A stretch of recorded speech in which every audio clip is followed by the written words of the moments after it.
High court પીએમની પરીક્ષામાં પૂછાયેલ પ્રશ્ન છે, કોઈ રકમ 10 વર્ષમાં કેટલા ટકા વ્યાજે બમણી થઈ જાય? 10 વર્ષમાં બમણી થાય છે એટલે કે 100 રૂપિયા રકમ હોય તો થઈ જાય 200 રૂપિયા. આપણે અહીંયા જોઈએ તો વ્યાજ છે 100 રૂપિયા.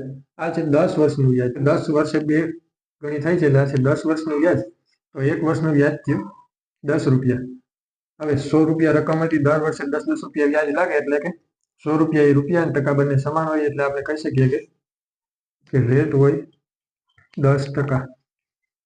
અથવા બીજી રીતે જો આપણે શોર્ટમાં ગણીએ તો જેટલા ગણી રકમ થતી હોય એ લખવાનું. જેમ કે અહીંયા કીધું છે કે 2 ગણી તો 2 લખવાના, 2 - 1 કરવાનું એટલે થશે 1 બાદ કરીને 100 વડે ગુણવાનું.